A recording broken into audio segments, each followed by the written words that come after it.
পানির সংকটে হাহাকার রাজধানী মিরপুরের বিস্তীর্ণ এলাকা। ৮-১০ দিন ধরে পানি নেই হরিরামপুর, কোটবাড়ি, বাগবাড়ি, বড়বাজার, দারুস সালাম সহ কয়েকটি এলাকায়।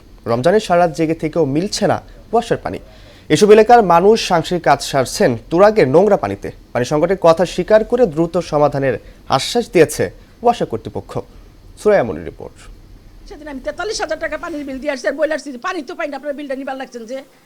আবার লাইনও কাটতে আসে, সবচেয়ে বড় লাইন কাটতে আসে ২০০০ টাকা দেন, লাইন থুয়ে যাবো।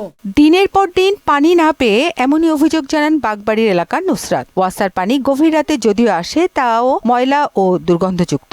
পানিতে আয়রন হয়, অনেক সময় ব্লিচিং বেশি আসে, ফেনা ফেনা বাইর হয়, যার কারণে পানি অনেক সময় খাওয়াও যায় না। পানি থাকো না, একটু আইসে কতক্ষণ এ আবার পানিটা আবার যাইব গা। এত কষ্ট করে মানুষ থাকা পারে? মহিলারা 3টা বাজে উইটা পানি হিসাবে মাজার সমস্যা, পানিতে ফেনা উঠে, পানিতে ময়লা ধরে। রমজানের দিনে মানুষের যদি আপনার পানিটা না পায়, তাহলে সেই জায়গায় আপনার মানুষ ইফতারি এবং তাদের খাবার দাবার পাকাইতে খুব সমস্যা হয়। রমজান মাসে পানির জন্য এমন হাহাকারে নাভিশ্বাস স্থানীয়দের। হরিরামপুর, কোটবাড়ি, বড়বাজার ও দারুস সালাম সহ কয়েকটি এলাকায় পানি নেই দীর্ঘদিন। ফলে পাশে তুরাগ নদের নোংরা পানি দিয়ে দৈনন্দিন কাজ সারেন অধিকাংশ মানুষ। দিনের বেলা কোনো পানি আমরা পাই না। কোনো মহিলা গোসলও দিতে পারে না, নামাজ রোজা নামাজ করতে পারে না। সকার টেস্ট দিই, ব্যাট দিই, সব কিছু আমার কাছ থেকে নেই।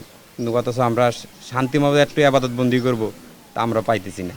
আয়রনের লাগে পানি খাওয়া যায় না, আর পানি তো থাকে না। যে নদীর থেকে পানি আইনে মনে করেন যে এই ধোয়া পাকলি করা, পাক করা ইয়ে লাগে, তারপর করা লাগে। খোঁড়া চুক্তি তুলে ধরে স্থানীয় পানির পাম্পের দায়িত্বরত বলেন, সমস্যা কবে কাটবে তা তার জানা নেই। যেখানে মানুষ পানি 1 বালতি ব্যবহার করবে, সেখানে 3 বালতি ব্যবহার করছে গরমের কারণে, যার কারণে পানি প্রেশারটা কম মনে হচ্ছে। আসলে কিন্তু পানি কিন্তু ঠিক করতেছে। পানির স্তর নিচে নেমে যাওয়ায় রাজধানীতে কোথাও কোথাও পানির সংকট আছে স্বীকার করে ঢাকা ওয়াসা কর্তৃপক্ষ বলছে, এটি এলাকাভিত্তিক সাময়িক সমস্যা।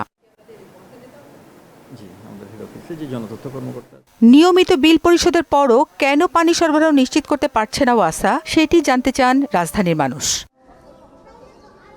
সুরাইয়া মুন্নি, মোহনা সংবাদ, ঢাকা।